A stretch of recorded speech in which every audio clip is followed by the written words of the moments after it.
school choice issue? How many went to the school choice and competition forum? Very good. So you're all understanding and have a good understanding as to why Kentucky needs Amendment 2 to pass, right? And I think the ones who didn't go to that forum understand as well. Well, we have some yes on 2 yard signs over there. Please feel free to take one with you on the way out. And then also my book, of course, that's for each of you here. If you'd like additional books, we have some on the table on the side for sale. So I'd be happy to sign that as well when we find a few minutes. All right.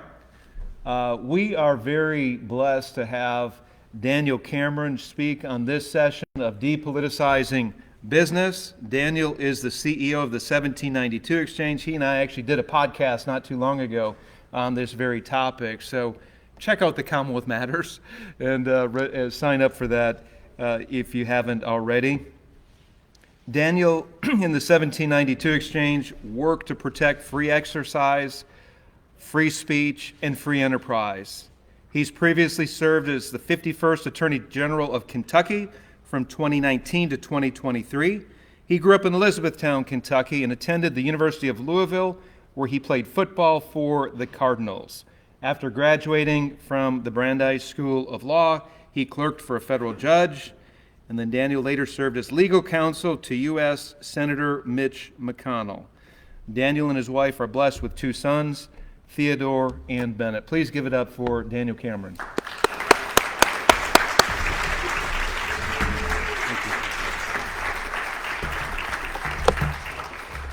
Well, it is always good to be in a room of patriots and folks that I think it's okay to say have a deep and sincerely held belief in Christ. And I don't think we should be ashamed to say that. And I think we've got to be bold, and particularly as we come down the runway, if you will, to the November election, we got to have Christians stand up and be willing to be counted. I don't know if you all saw, there was a stat a few weeks ago that said only about 51% of Christians vote. We got to change that come November. And I firmly believe that you got to be engaged in the political process. I know you all in this room are, and I certainly know that Richard Nelson is.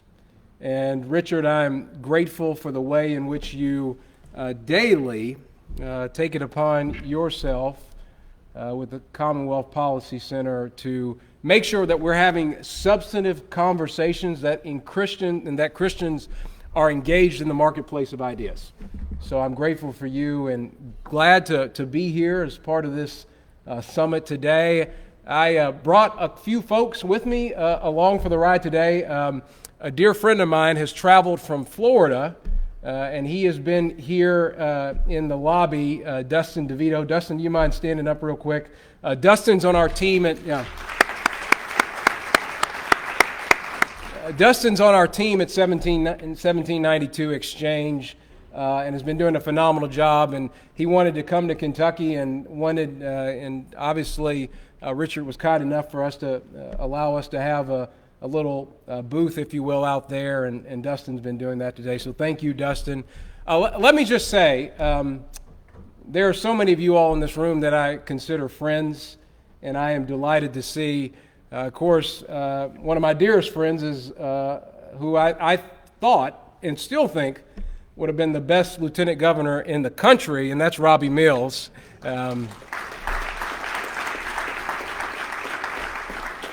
You know, Robbie and I ran a spirited campaign last year, and I would often be asked, particularly when I was in the primary last year, I'd be asked about sort of why am I giving up the safe confines of the Attorney General to run for governor. And I would tell people often, I say, you know, there's a difference from being on defense and going to offense. And one of the things that I recognized during my time as Attorney General was that, you know, I could go out, which I did. In fact, if Jeff Fugit was here, he could corroborate this. I could go out on the steps of the Capitol and say that the governor cannot shut down churches. In fact, I did that. I sat on the steps of the Capitol with Jeff Fugit and said, you can't shut down churches. And you know what the governor did the next day? He shut down churches. And that was, we were able to, after a few days, 9 in fact, able to get churches reopened in the Commonwealth, but you lost basically 3 services during the midst of those 9 days. But it was a great point for me to recognize the difference from defense to offense, because a governor, as you all know, gets to set policy and do things, whether they're constitutional or not. And you have to have good legal representation like Chad Meredith to hold them accountable.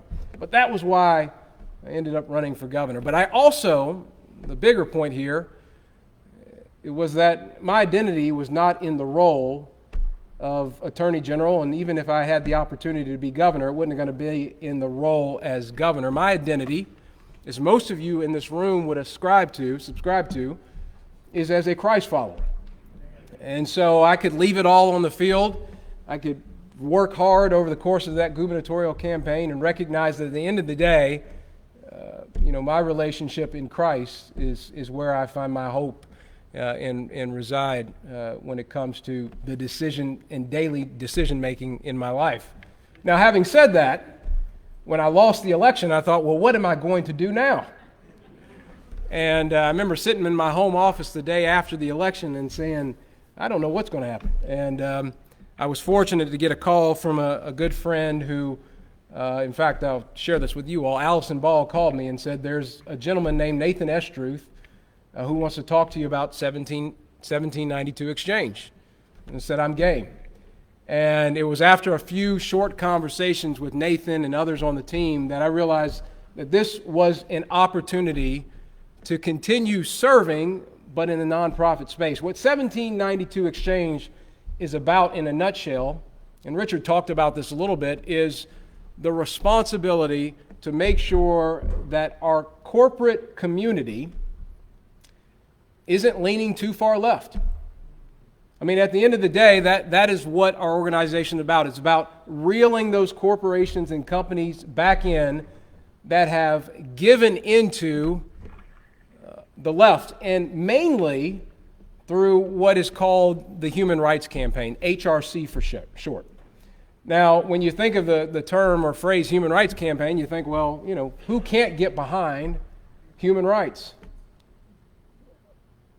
But the specifics, if you will, or the fine print is where you got to spend some time, because what the Human Rights Campaign has been focused on, in addition to big government and in addition to the current administration in the White House, is in many ways changing the culture and fabric of our country.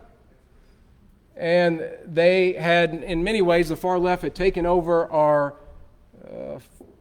government institutions. They've developed the bureaucracy that we all are so frustrated by, and they've taken over largely our academic institutions. And so the last place that they needed to take over was our corporate community. And they had done that over a series of years, over the last actually few decades, but most recently through what has been called ESG, the Environmental Social Governance Movement. My friend Caitlin Bunning is here. I know she focuses a lot on the E as it relates to the energy component. The far left wants to tell you that we got to destroy the fossil fuels industry by 2030 or 2050, depending on who you're talking to. That would devastate Kentucky's economy. Not only do they want to destroy our fossil fuels industry, they want to usher in different type of culture and want to usher in a different form of government. And that's what you get when you look at the S, social, and G, the governance. And so we at 1792 Exchange want to restore balance.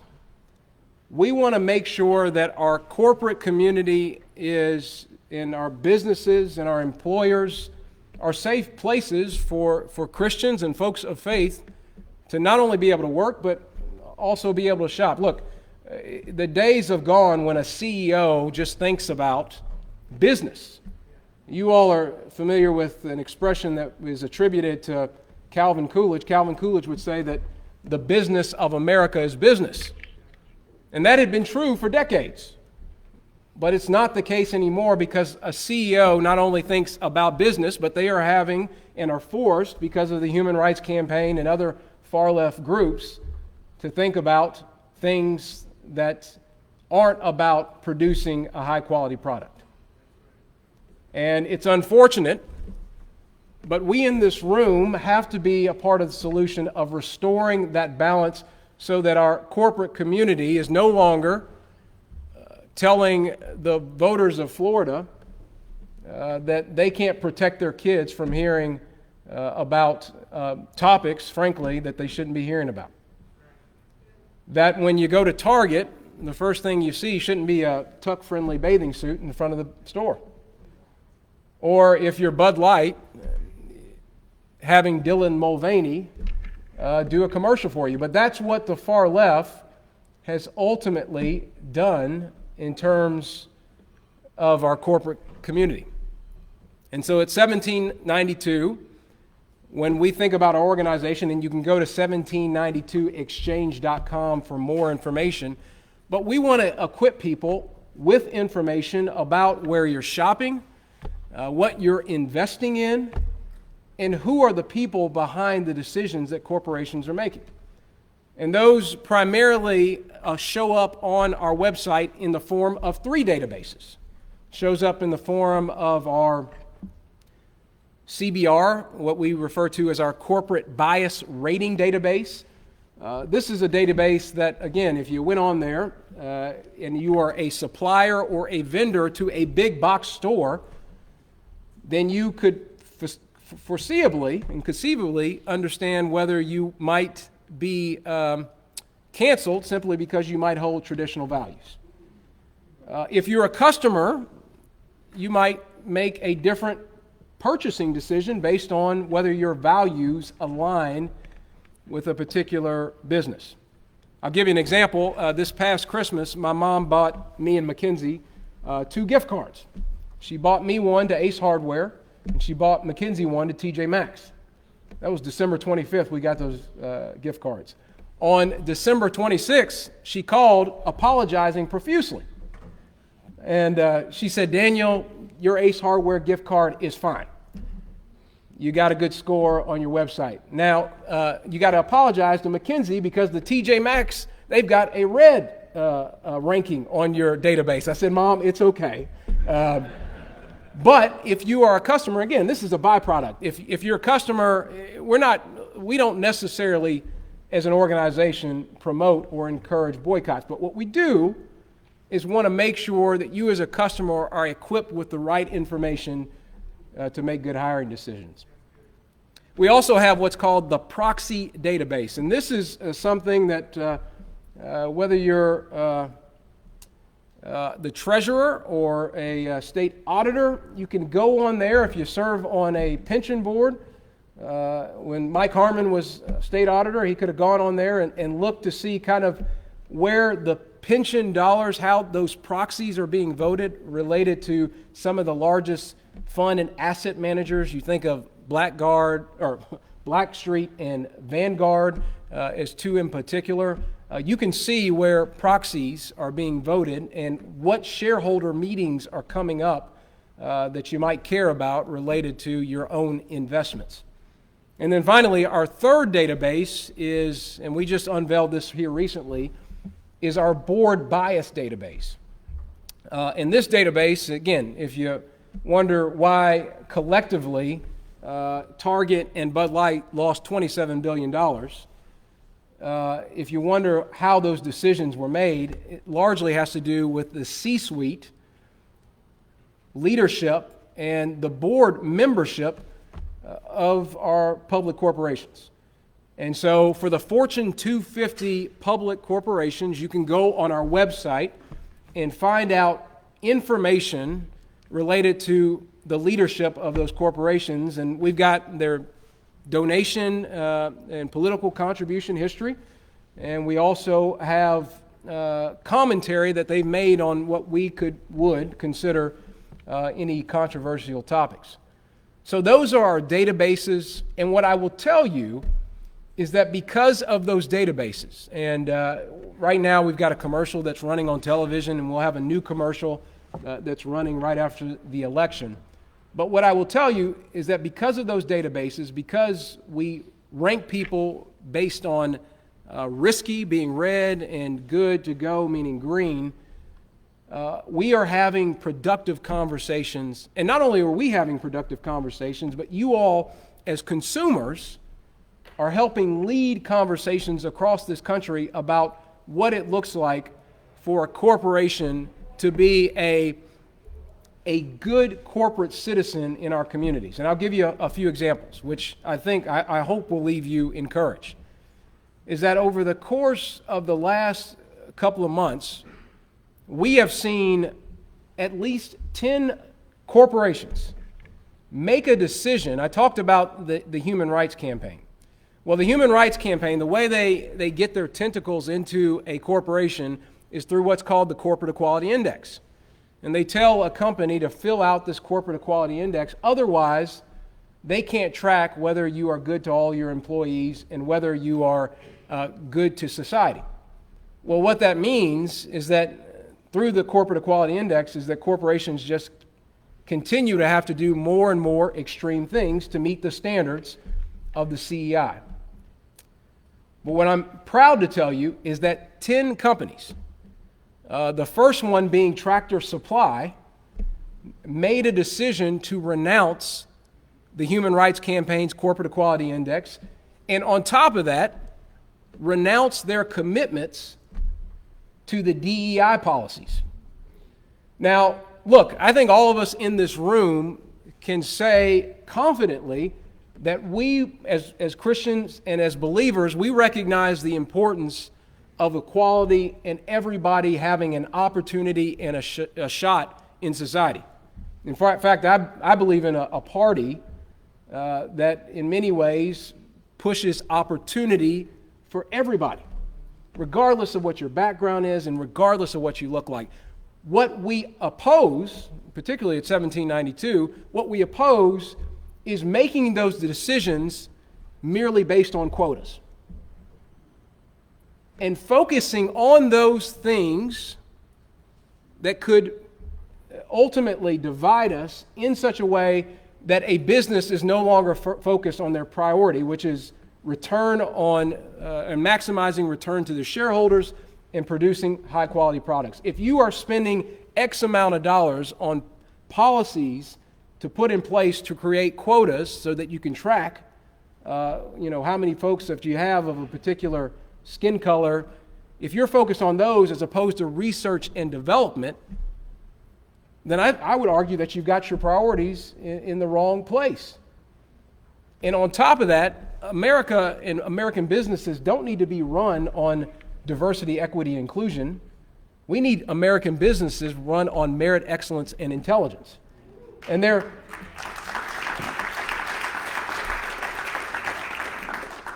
have, again, to great encouragement, I hope, to this group, been 10 organizations, 10 corporations, starting with Tractor Supply. They were the first domino to fall, that have said, we're not filling out the HRC CEI index anymore because we can treat people well without having to do that, and we're no longer going to continue down this road of DEI because, again, we can treat people well, we can hire and make decisions based on merit and get to the same place. And these corporations have bravely made that decision. I'll just mention a few of them. Tractor Supply, John Deere, Toyota, Brown-Forman. Again, these are all corporations that have made the judgment that it's better to stay away from these far-left ideologies, and it's better to focus on business. An iconic brand, Ford Motor Company, just recently made this decision. So, again, the pendulum is swinging, and it's swinging back towards neutrality. That's what we talk about at 1792, is returning businesses to neutrality.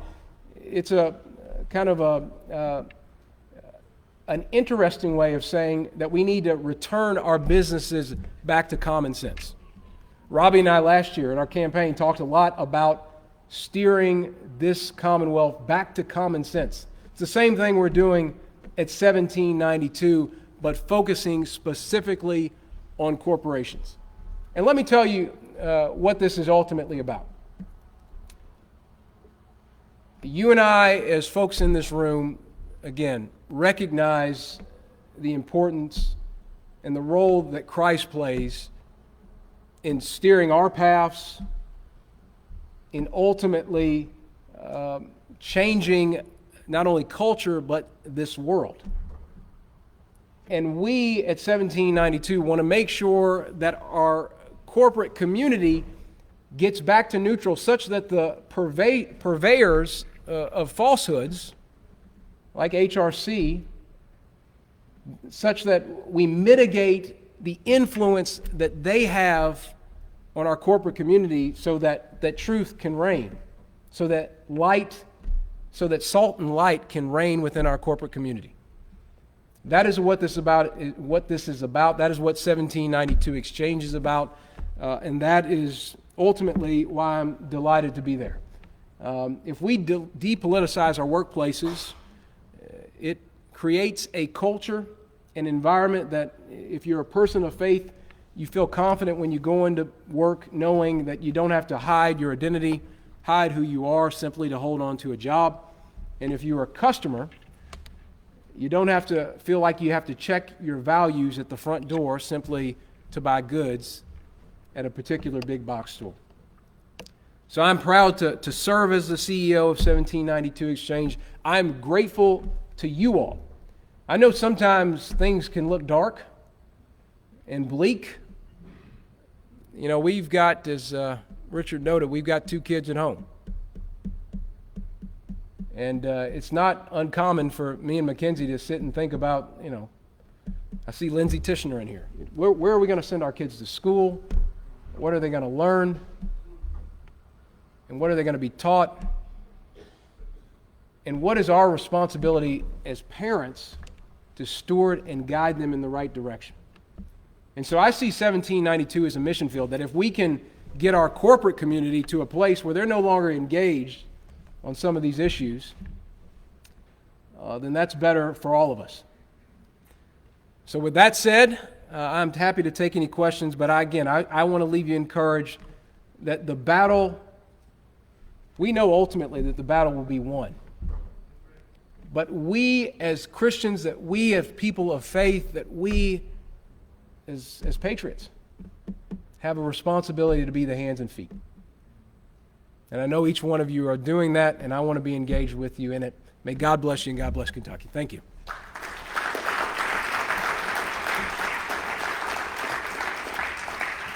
And with that, I am happy to take a few questions. Yes, sir. How is the 1792 exchange funded? We know the problem here, like with Better Business Bureau, most people don't know, they don't represent business quality. You can pay your way up to get a score. How are you funded? How do people get on the list? Well, I'll take, so the question, to the extent you all couldn't hear it, was kind of what is our funding. So what I will say about our funding is that we are funded through what's called donor advised funds. And they're accounts that allow for folks who might be similarly aligned. I refer to them as folks that love this country and want to see it on the right path.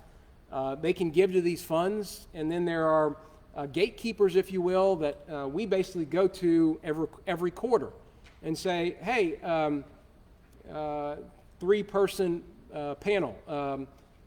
One, will fund our operations, but 2, let me share with you some exciting things that can be done with your help and support. And so that's how we are funded as 1792 Exchange, primarily through DAFs. There's a donate button on our website. If you go there, you can click on that and donate as well.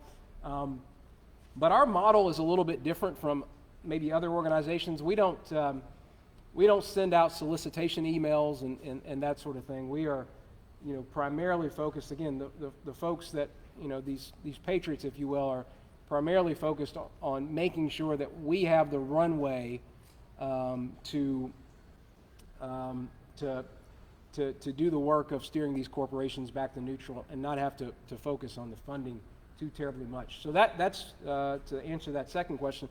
The first question, I think, was how do you get on the list of corporations?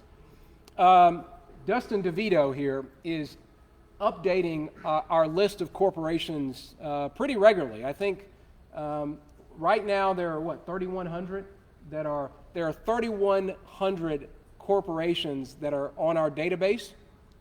The majority of those are public corporations. We do list some private corporations. That comes when we have conversations and somebody cares about our organization and says, hey, we'd love to be listed on there, or we'll hear from somebody that'll say, hey, have you thought about listing, X private corporation?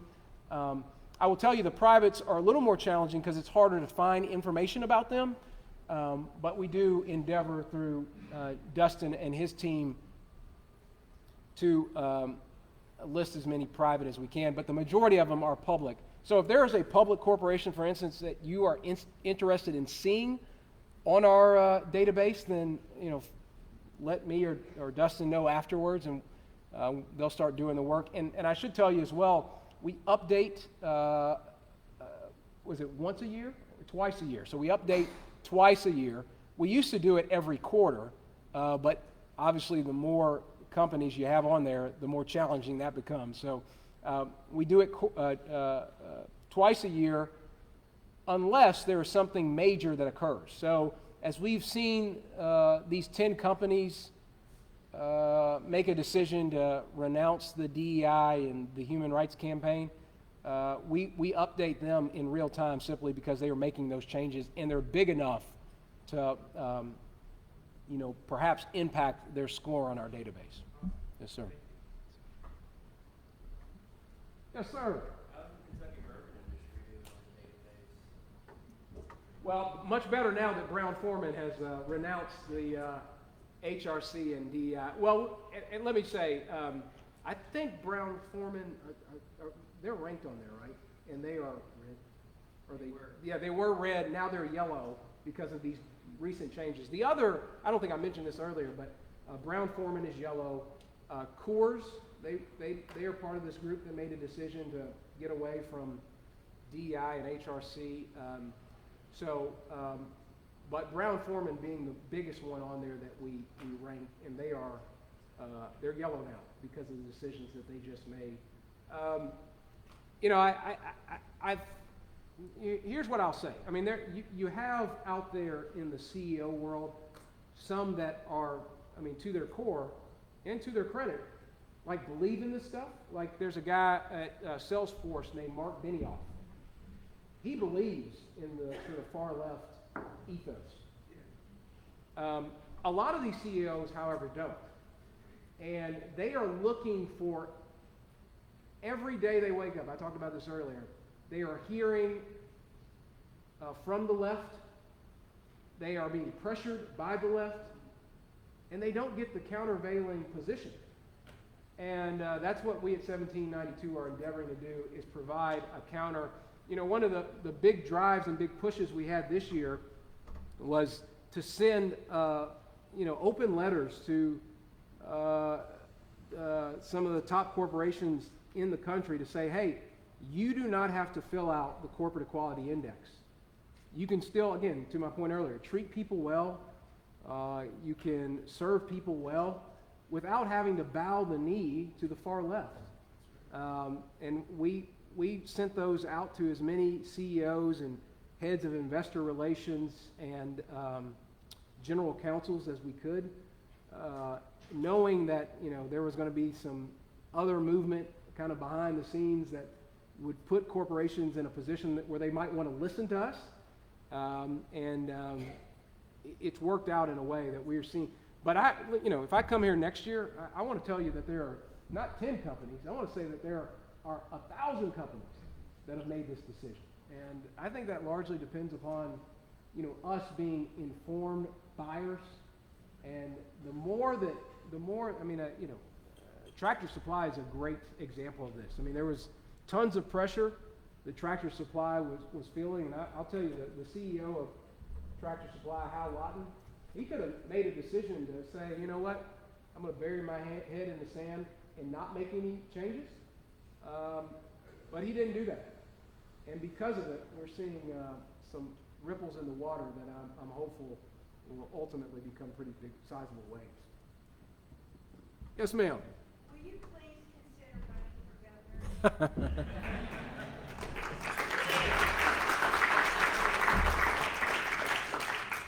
You are awfully kind to say that. And, you know,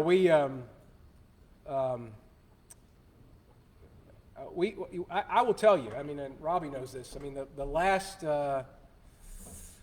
poll that came out that had us up a point, the Thursday before the election, I remember sitting in my home office, Sean Southard was across from me, and it was 6 a.m. We were doing a hit for Fox and Friends, and he said the new poll came out, and I said, oh man, we're going to win this thing, and felt extremely confident, but you know, the chips didn't fall that way this time. But you know, Mackenzie and I are going to stay engaged, and you know, we'll see what the Lord has for us. But I appreciate you saying that. I really do. That means the world to us, and I'll convey that to my wife as well, because she, as you all know, in marriages, you know, she's the as Secretary Dickerson and Ligon can attest to, my wife is the ultimate decider. So I'll leave it at that. Yes, sir. Work at all with that Robbie Starbuck? You know, what I will say about Robbie Starbuck is that if you paid attention to any of his videos, on a few of those, in the background, as Robbie is talking about the risk that these corporations are running by essentially marginalizing their customer base or doing things that aren't consistent with their customer base, he's using our database in the background. So we have had some good opportunities for Robbie to utilize our database to help inform him. How many of you all know who Robbie Starbuck is? So Robbie is as best as I can say it, he is a social media influencer. He spent a period of time in Hollywood as a producer. He was disenchanted with what he saw there and decided to move to Nashville, Tennessee. And he's become a little bit of a social media celebrity as it relates to supporting conservative causes. And so Robbie got focused on Tractor Supply, and he's taken the ball and rolled with it ever since. And so he has used our databases in several of his videos to talk about how these companies are not in alignment with their customer base. That's a great question. Yes, sir. Thank you. Yes, sir. The technology that you're using to score, you have red, green, yellow. Yes, sir. Are you using any AI technology? Do you have an algorithm, or are you using live individuals to make data? That's a great question. At this juncture, it's Dustin, and we've got a team of researchers that are scrubbing the internet for information related to benefits and policies that they have in place at corporations, any public statements that have been made. You know, like you all, we're certainly grappling with what it looks like to incorporate AI into, you know, our searches. You know, it's one of the pluses, if you will, of this new technology is that you can get information rapidly and instantly. And so I think we'll be adopting some of that, you know, as we approach adding more companies going first or going forward. Angela, my mother told me you did a fantastic job last week in Washington, D.C., so I see you here, and I just wanted to convey that. She was very, Angela, I don't know if you all know, but spoke at an event. It was basically a prayer vigil, but focused on women. Is that? Million Women Prayer. Yeah. So my mother was I was getting real-time text of your speech. So,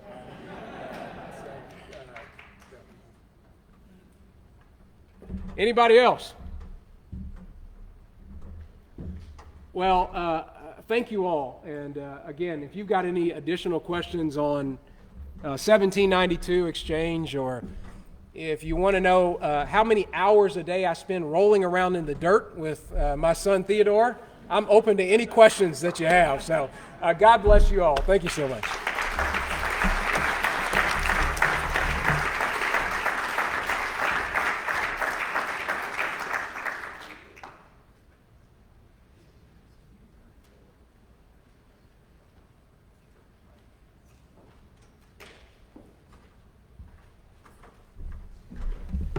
Thank you, Mr. Cameron. That was a great speech. Just wanted to remind you all that we will not be in this room over the next hour. There will be a small break.